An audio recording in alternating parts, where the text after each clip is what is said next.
Saudações, amados irmãos, queridos amigos, graça e paz seja sobre vós e família.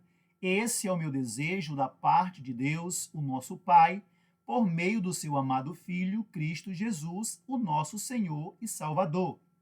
Para aqueles que não me conhecem, o meu nome é Gênesis, professo a fé adventista do sétimo dia e venho a vós, em nome e por amor de Cristo Jesus, guiado pela convicção e influência do seu Santo e Bom Espírito.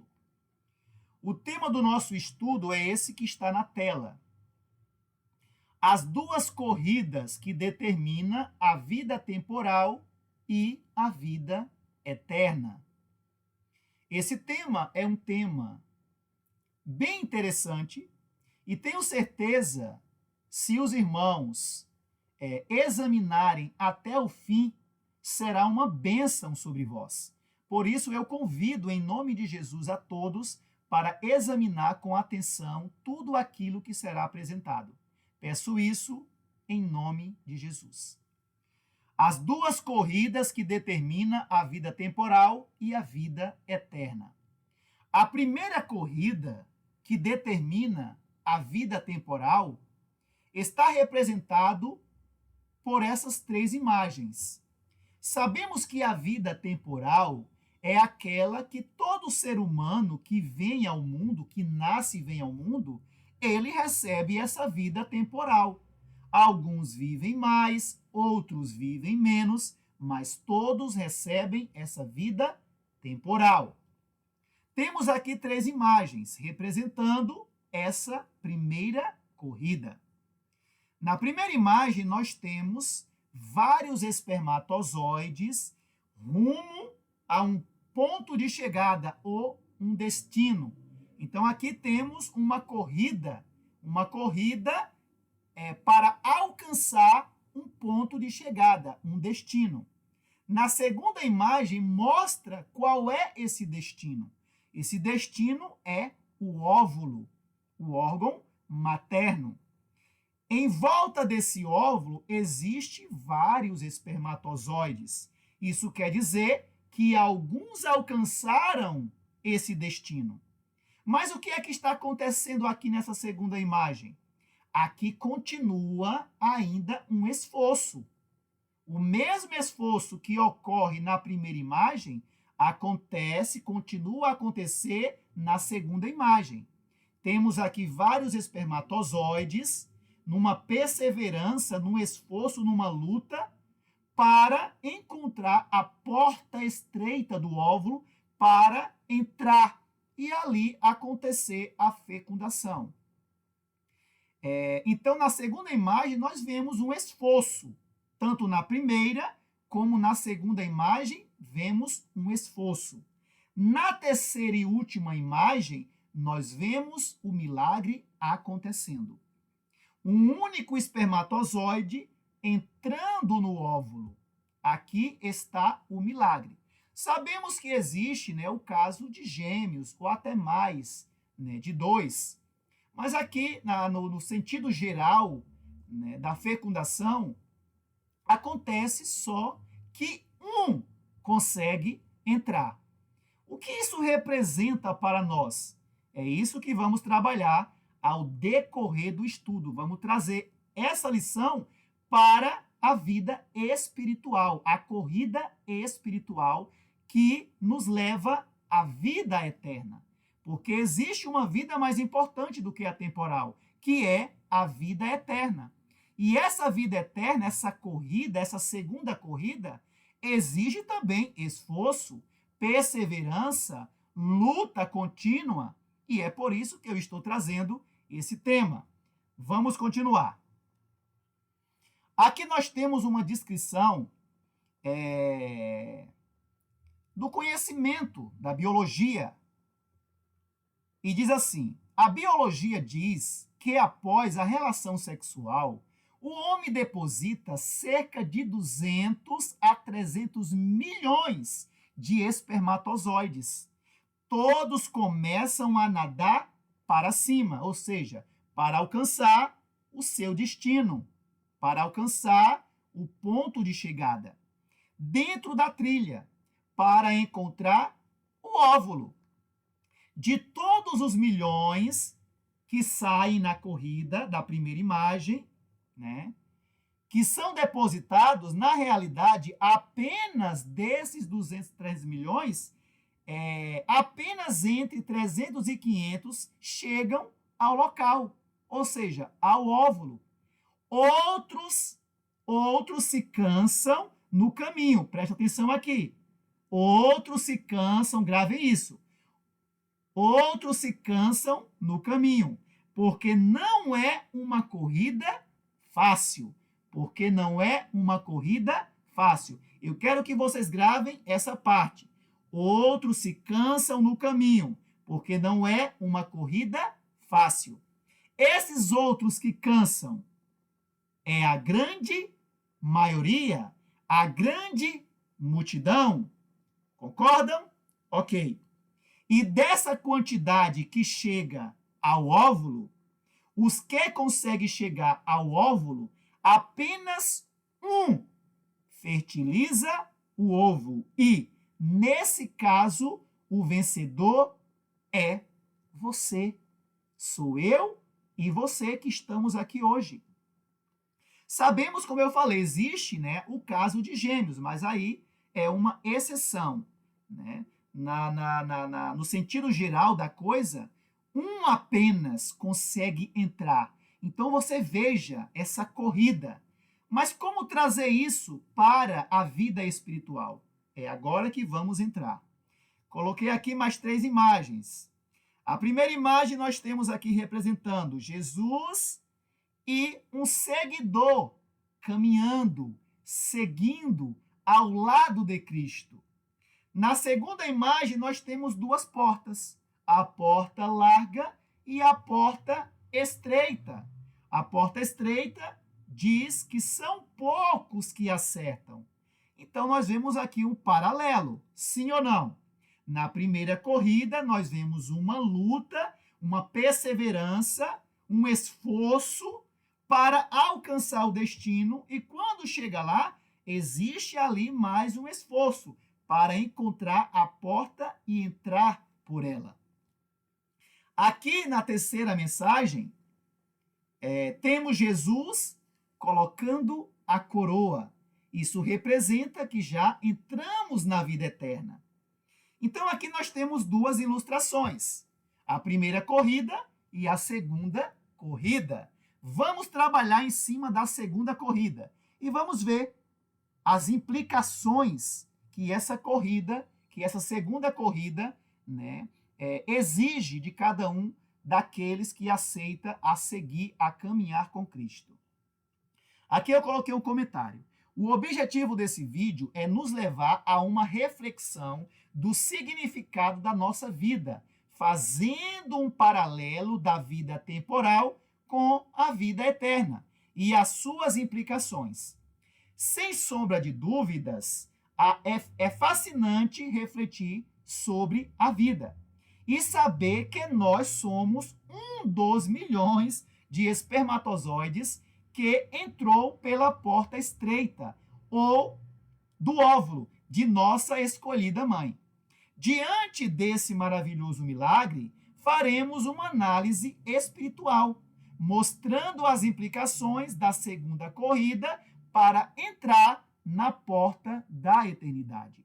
Pois sabemos que a vida temporal, ela não é a mais importante. A vida eterna é a mais importante. Então a corrida, a segunda corrida, ela é muito mais importante. E nós vamos entender quais são as implicações dessa segunda corrida.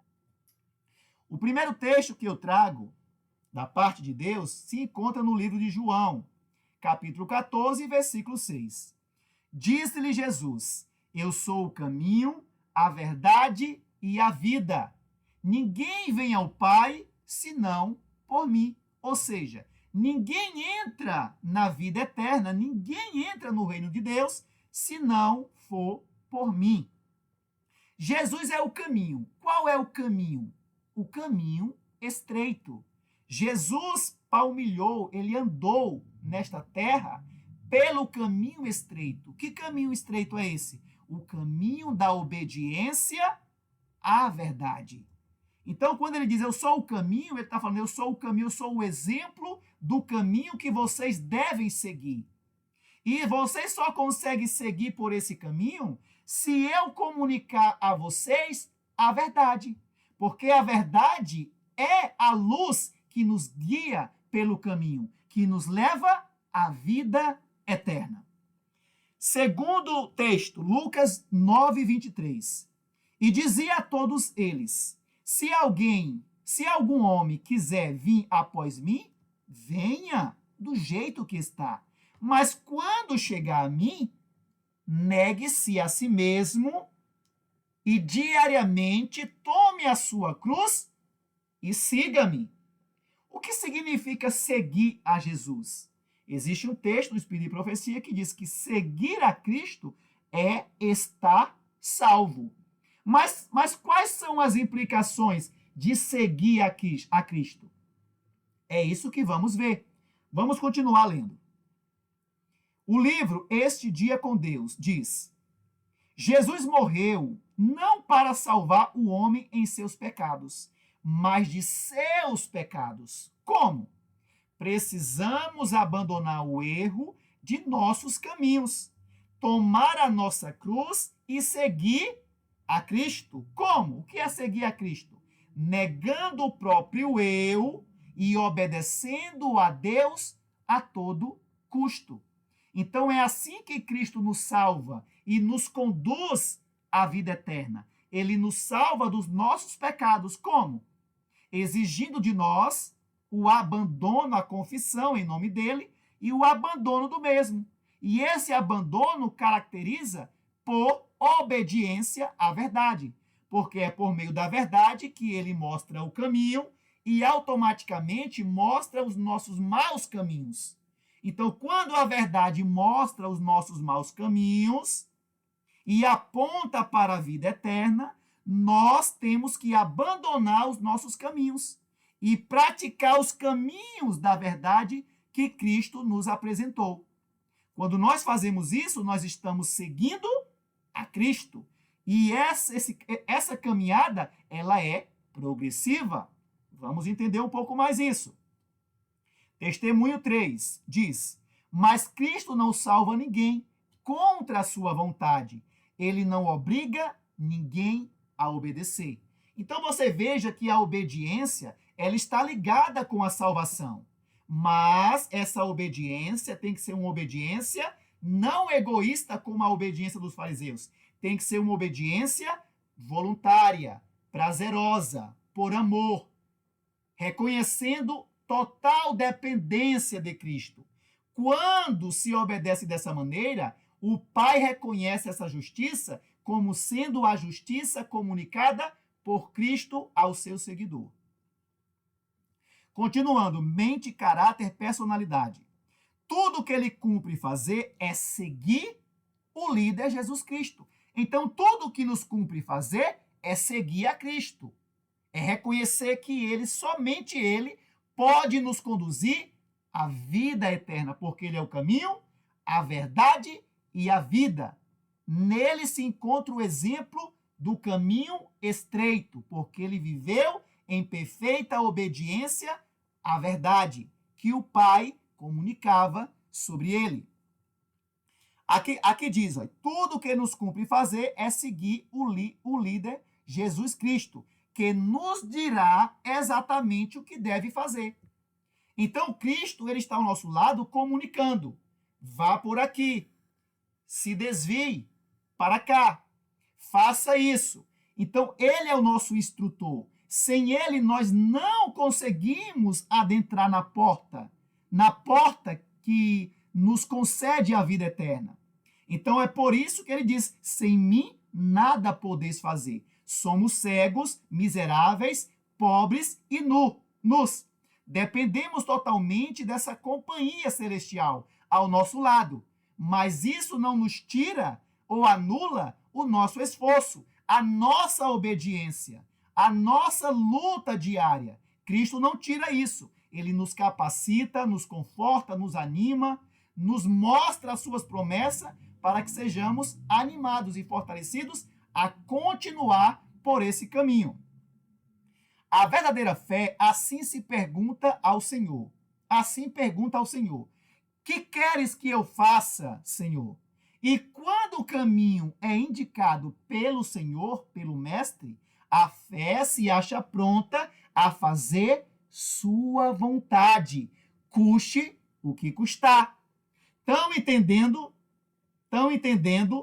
as implicações da segunda corrida, que nos leva à vida eterna? E isso não é mérito humano.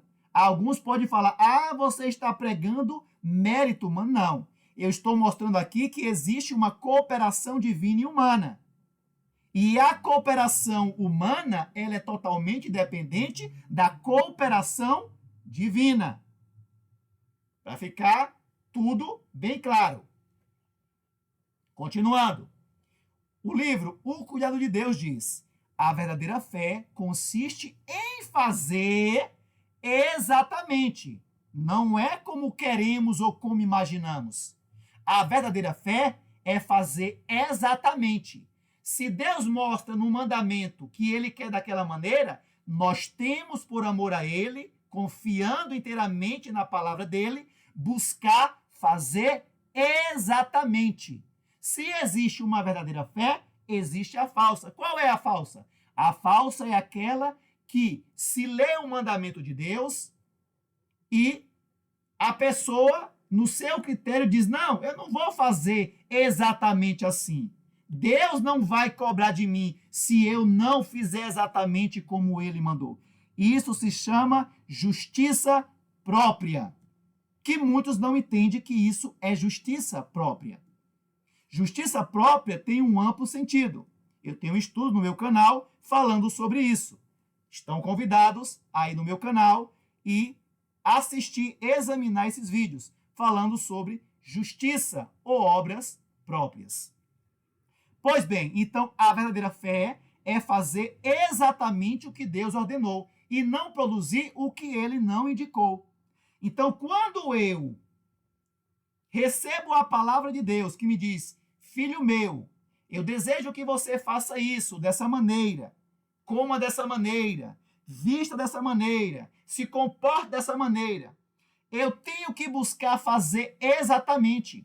Eu tenho que suplicar a Cristo que ele me mostre, que me dê compreensão detalhadamente de cada mandamento, de cada vontade de Deus na palavra dele, porque eu sou cego, eu preciso de Cristo para compreender e para entender os motivos corretos para obedecer. Então você veja que é uma dependência. A obediência é um ato livre do homem. A obediência, ela tem que vir do homem, mas a instrução que habilita o homem para prestar uma obediência correta, ela vem de Deus. Então nós temos aqui: a verdadeira fé consiste em fazer exatamente o que Deus ordenou. E aqui também temos: a verdadeira fé assim se pergunta ao Senhor, uma dependência. Senhor, me mostre, que queres que eu faça? E quando ele mostra, a fé se acha pronta a fazer a sua vontade, custe o que custar. Aqui está o esforço. Aqui está a perseverança dos santos. Continuando. O Cuidado de Deus, o mesmo livro, em outra página. Fazei exatamente o que ele vos disse que fizesses, e estais seguros de que Deus fará tudo quanto disse que havia de fazer. Então, é uma cooperação divina. Eu estou pronto a te salvar. Eu estou pronto a te guiar até o fim. Mas vocês têm que buscar fazer exatamente como eu digo que faça. Essa é a verdadeira fé, que não é pregada nos púlpitos. Porque se for pregada nos púlpitos, muitos se escandalizarão. Por que não pregam esses textos? Dizendo que a verdadeira fé é fazer exatamente o que Deus ordena. Seja em qualquer coisa. No comer, no beber, no vestir, no falar, no se comportar. A verdadeira fé constitui fazer exatamente o que Deus ordena. Primeiro, precisamos suplicar: Senhor, que queres que eu faça? Abra os meus olhos, mostra-me, faça-me entender, discernir corretamente a vontade do Pai. E me ensina os motivos corretos da obediência que agrada ao Pai. E Cristo vai conceder. Mas o homem vai estar sempre livre para obedecer ou desobedecer. Ou obedecer segundo o critério dele, que não é a verdadeira fé. Continuando. Vieste acaso a ele renunciando a todos os vossos interesses? A palavra renunciar, abandonar, deixar o pecado caracteriza obediência. É por isso que a obediência está condicionada à justificação, à salvação. É outra coisa que muitos não têm entendido. Viestes acaso a ele renunciando a todos os vossos interesses mesquinhos? Toda a vossa incredulidade, toda a vossa injustiça própria? Vinde tal como estás, fracos, desamparados e prontos a morrer. Seguir a Cristo é morrer dia após dia. Morrer para o quê? Para o eu, para os costumes, para os hábitos. E tudo isso é revelado na verdade. É por isso que eu sou o caminho, a verdade e a vida. Para alcançarmos a vida, nós temos que caminhar no caminho estreito do exemplo de Cristo e pedir a Ele que mostre esse caminho, que ilumine o nosso caminho, nos comunicando a verdade. Continuando, testemunho 6 diz: desse modo nos deu a oportunidade, graça, de manifestarmos nossa fé e confiança nele. Como? Em obediência perfeita às suas ordens. Continuando, 2 Timóteo 2, 3 ao 5. Tu, portanto, suporta o sofrimento como um bom soldado de Jesus Cristo. Ninguém que milita se embaraça com os negócios desta vida. Ou seja, aqueles que aceitam a Cristo não vão ficar ocupados com as coisas dessa vida, ou seja, com os prazeres, com as concupiscências, a fim de agradar aquele que o escolheu, Jesus Cristo, para ser seu soldado. E se um homem também luta pela vitória, não é coroado se não lutar legalmente, ou seja, fazendo exatamente a vontade daquele que o chamou, que o alistou no seu exército. Continuando, o cuidado de Deus. A vida cristã é uma vida de luta, segunda corrida, de contínuo conflito com o próprio eu. É uma batalha e uma marcha. A mesma marcha, né, da primeira corrida. Entretanto, cada ato de obediência a Cristo, cada ato de abnegação por amor, não por medo ou egoísmo, de herdar a vida eterna por egoísmo, não, por amor. Essa é a obediência aceitável que opera a justiça diante do Pai. Cada prova bem suportada, toda vitória alcançada sob a tentação é um passo na marcha rumo da glória do triunfo final, entrada na vida eterna. Continuando, Romanos 6, 16 a 17. Não sabeis vós que a quem vos apresentardes como servos para obedecer-lhe, servos sois daquele a quem obedeceis, seja do pecado para a morte, ou da obediência para justiça, reino eterno, salvação eterna. Mas, graças a Deus, que fostes servos do pecado, mas obedeceste de coração, por amor, a forma de doutrina a qual fostes entregues, ou seja, comunicada.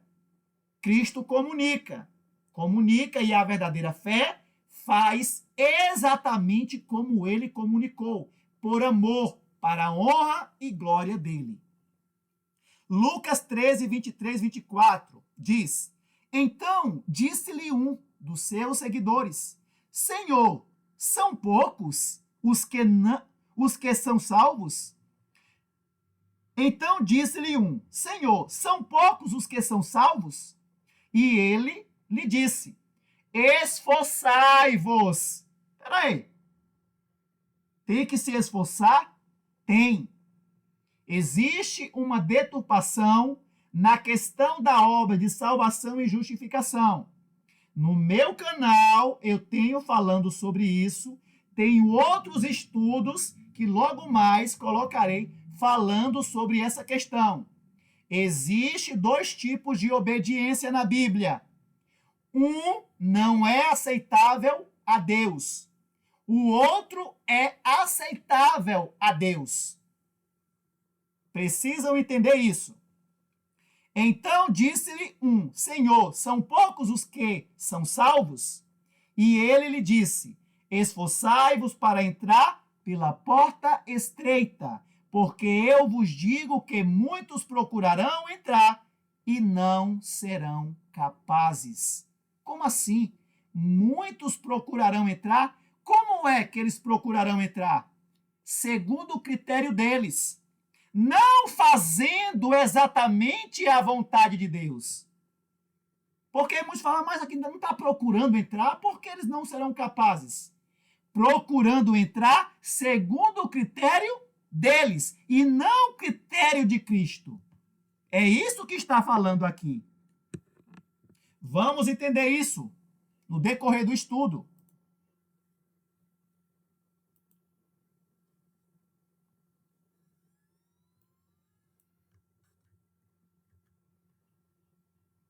Primeira Coríntios 9, 24 e 27.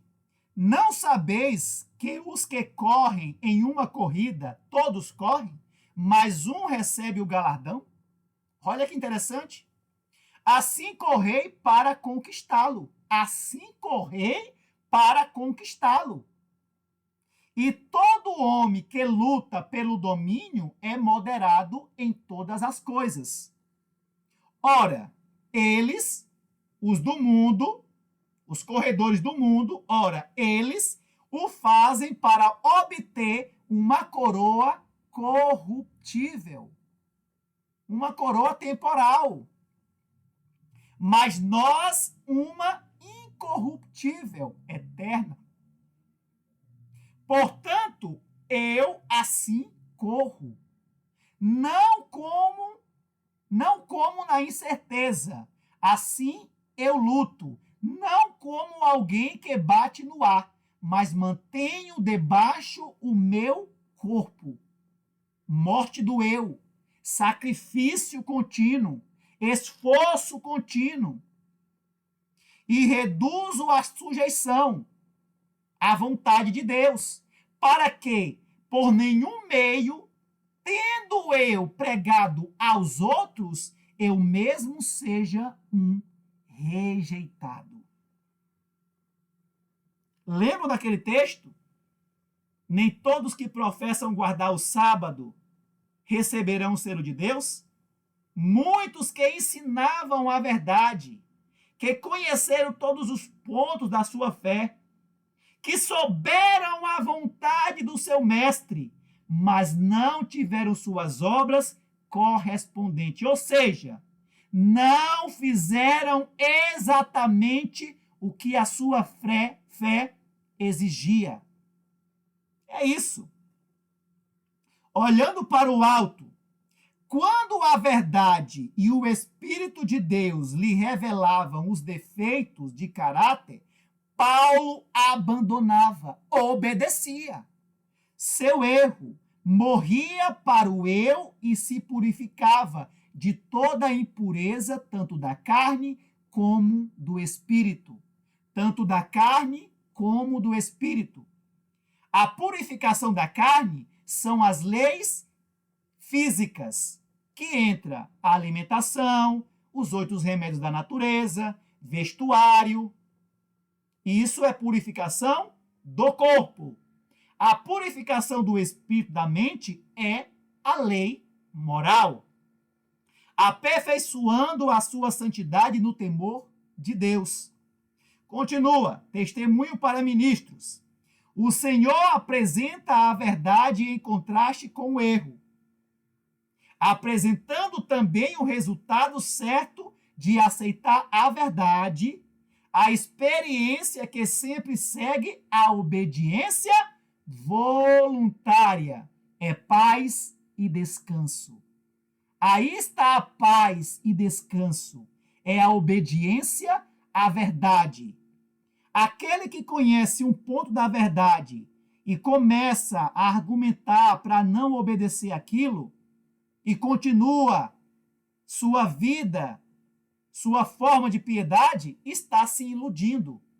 Caiu do caminho, não está caminhando com Cristo e está acreditando que Cristo está caminhando com ele, quando na verdade está no controle do inimigo. Que Deus tenha de misericórdia de todos esses. E se eu estiver em um erro, que ele tenha de misericórdia também de mim. Haverá paz, paz constante, ou seja, contínua, a fluir para a alma, pois o descanso se encontra na perfeita obediência a Jesus Cristo. O que é a perfeita obediência? É não ter erro? É não ter pecado? Não.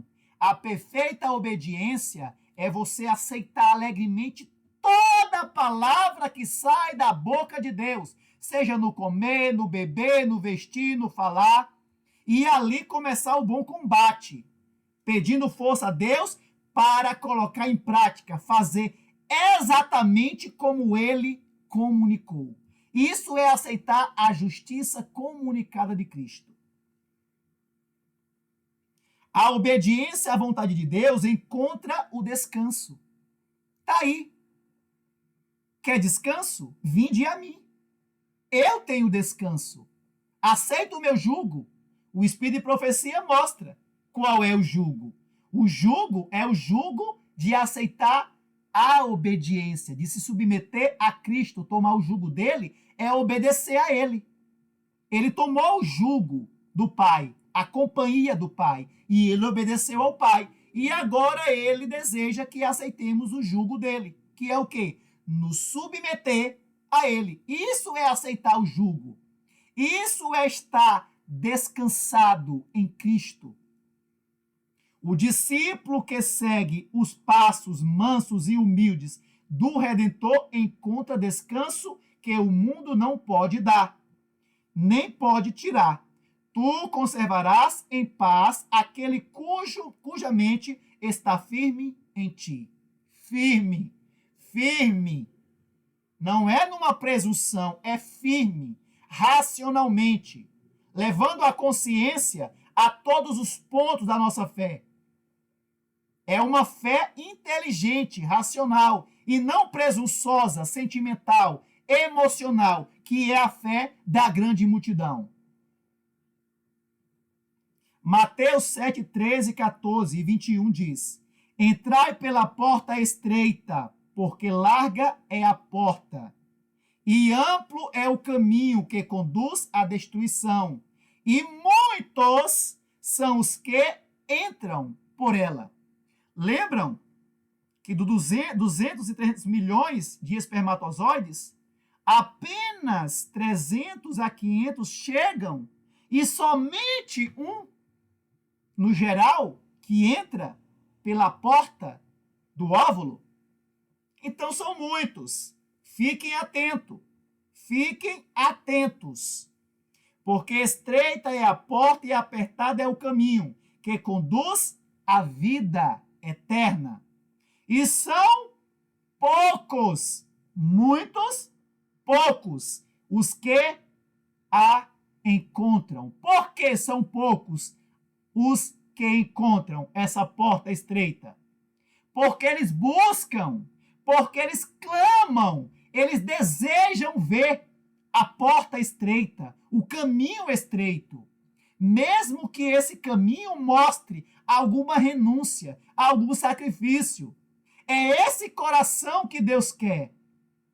Que nós entreguemos a Ele esse coração desejoso de ver, mesmo que a nossa mente, ao ver a verdade, entre ali em combate contra o próprio eu, que é o exemplo do irmão Paulo, a nós apresentado nos textos lidos anteriormente.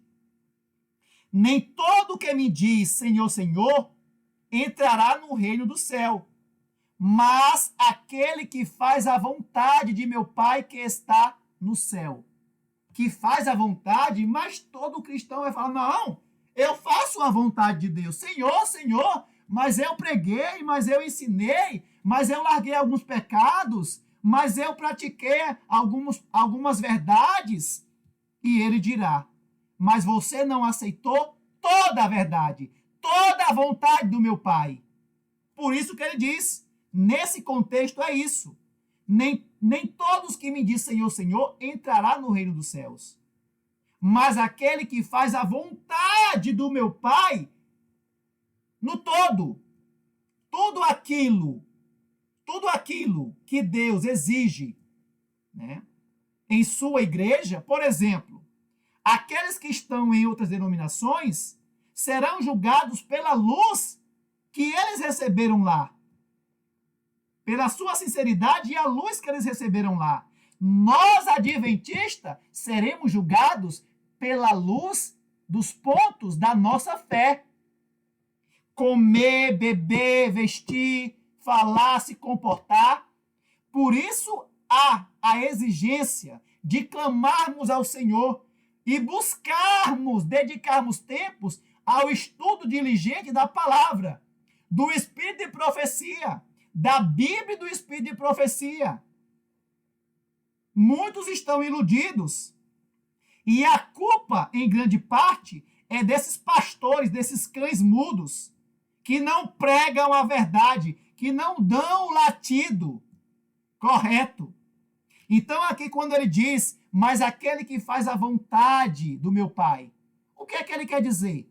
Você veja aqui um pouco mais para baixo, alguns dizem, mas Senhor, nós pregamos, nós fizemos isso, nós fizemos aquilo, afastai-vos de mim. Por que ele fala afastai-vos de mim? Porque essas pessoas aceitaram partes e negaram outras.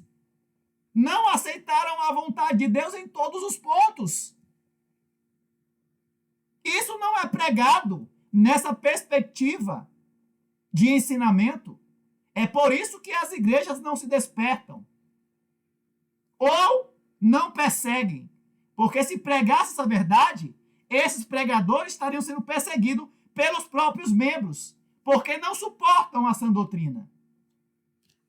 Continuemos. Mateus 5:20. Disse Jesus, no contexto que ele diz que não vinha abolir a lei, mas vim cumprir, dá exemplo.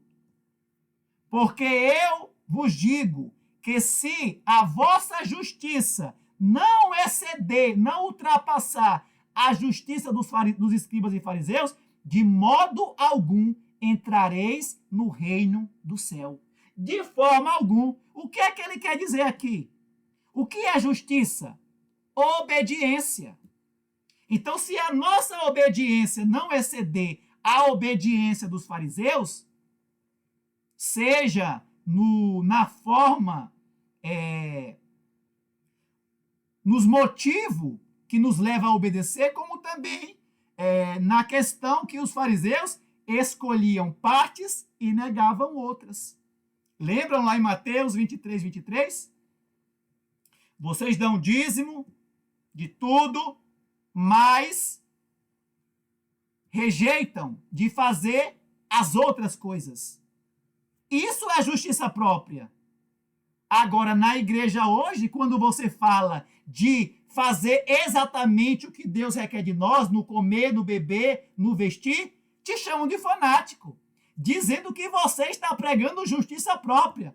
Olha o cúmulo que chegou a teologia atual. Você falar que nós temos que fazer exatamente o que Deus manda é justiça própria.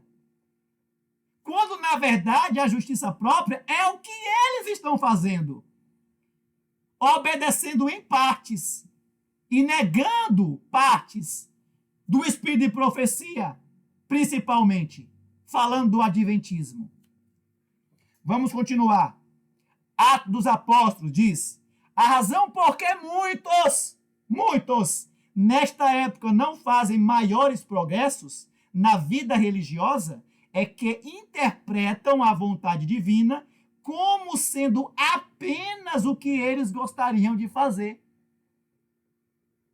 Escolhem partes. Não, eu já larguei, eu já guardo o sábado, eu não mato, eu não roubo, eu não fumo, eu não bebo, né?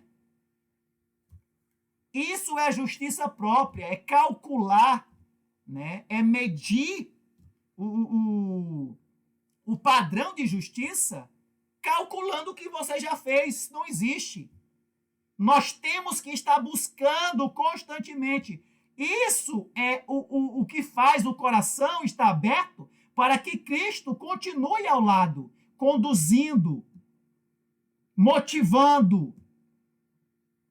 Agora, a razão por que muitos nesta época não fazem maiores progressos na vida religiosa é que interpretam a vontade divina como sendo apenas o que eles gostariam de fazer. Muitos presumem estar em conformidade. Presume, não. Eu já estou fazendo a vontade de Deus, eu guardo os 10 mandamentos. Será que você está guardando os 10 mandamentos? Como Deus exige em cada mandamento? Será que você está suplicando para que Deus te mostre, te faça compreender a profundidade de cada mandamento? Vamos pegar o sábado, que é o carro-chefe, que Satanás vai usar para enganar muitos, né? Nos últimos dias. Porque muitos acham que eu estou guardando o sábado, se eu me manter guardando o sábado, eu estou selado e vou ser salvo. Quando, na verdade, estão sendo iludidos. Porque nem todos que professam guardar o sábado vão receber o selo. Porque conheceram a vontade de Deus em todos os pontos e não tiveram a sua obediência correspondente a todos os pontos da sua fé. Será que estamos buscando, desejando, interiormente, pedindo a Cristo, Cristo me mostre como é que eu devo obedecer o sábado da maneira que Deus exige? Será que eu estou pedindo? Ou estou conformado como os judeus estavam conformados, achando que obedeciam à lei de Deus, quando na verdade não estavam obedecendo? E quando obedecia era com motivos egoístas. Quando Jesus falou, adultério não é apenas ter relação física, mas aquele que pensa, que alimenta o pensamento, desejando a mulher do próximo, já está adulterando. E a questão do sábado? Será que eu estou guardando o sábado da maneira que Deus, fazendo exatamente, ou buscando fazer exatamente como o mandamento me exige?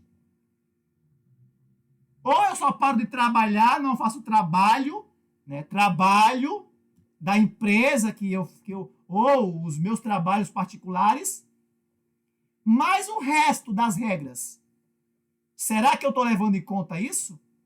Então, muitos estão iludidos por causa dessa teologia barata, que não mostra a verdade, como ela deve ser obedecida. Continua. Presume estar em conformidade com a vontade de Deus, quando na verdade estão seguindo os seus próprios desejos. Esses não têm conflito com o eu. Agora outros. Olha só como é séria a coisa. Há outros que, por algum tempo, né, caminham com aquele amor e abandonam a isso e abandonam aquilo. Mas o que acontece? Há outros que, por algum tempo, são bem-sucedidos na caminhada, na luta, no esforço contra seus desejos egoístas e prazeres e comodidades. São sinceros e fervorosos, mas cansam-se do contínuo esforço, do morrer cada dia, da incessante labuta. A indolência parece convidativa, repulsiva à morte do eu. Fecham os olhos sonolentos e cai sob a tentação em vez de resistir-lhe. Sinceros e fervorosos. Lembram, na primeira corrida, segundo a biologia, que alguns cansavam, alguns espermatozoides cansavam e ficavam para trás? Está aqui, ó. Mas cansam-se do contínuo esforço. Estão entendendo o porquê eu estou trazendo esse paralelo? Vamos continuar. Jesus não quer que sejamos ambiciosos de obter recompensa, salvação, justificação, vida eterna. Não, mas ambiciosos de fazer a vontade de Deus, do seu Pai, porque é sua vontade, sem levar em conta a recompensa que receberemos dele e para honra e glória dele e do Pai. Beneficência social diz: é fora de dúvida que se crermos em Cristo e fizermos sua vontade em todos os pontos da nossa fé, buscarmos, não nos exaltando a nós mesmos, mas andando em humildade de espírito, o Senhor estará conosco até o fim.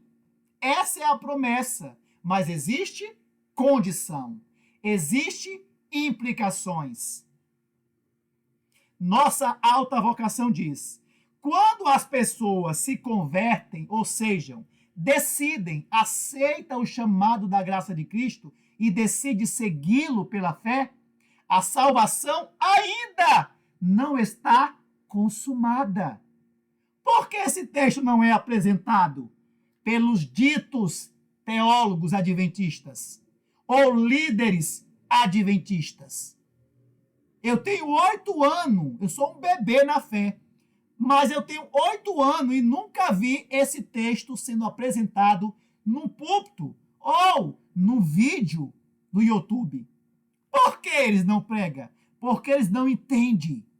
Eles não entendem a relação da obra de salvação com a obediência prazerosa que opera a justiça sobre o pecador. Tem então uma corrida a fazer.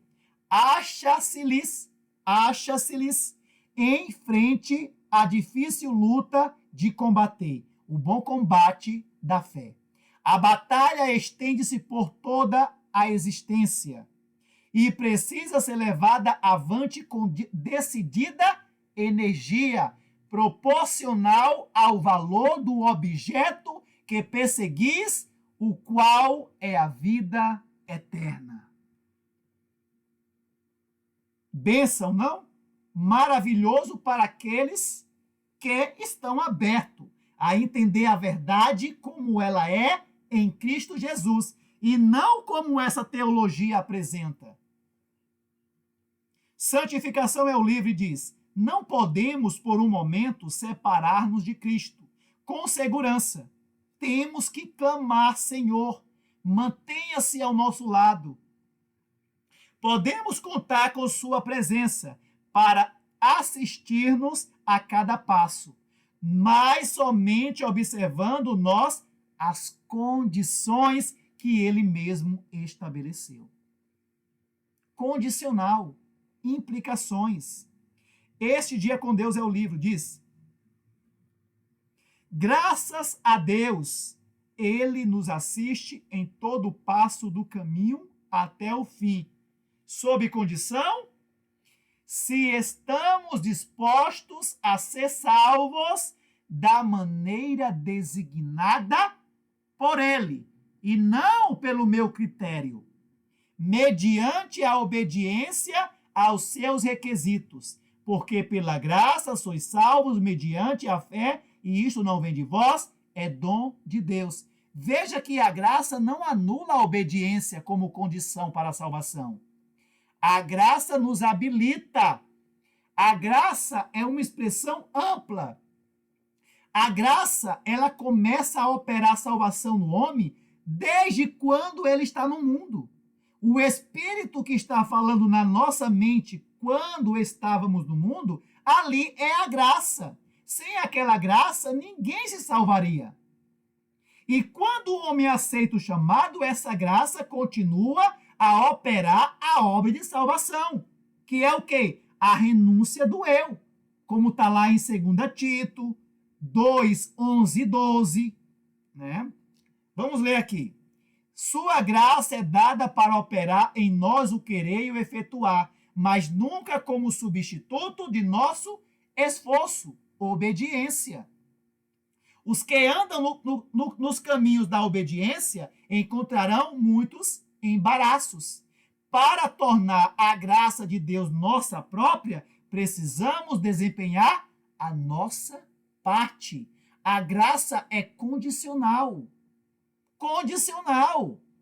A graça oferece perdão, a graça oferece habilitação, capacitação para obediência contínua, para salvação contínua.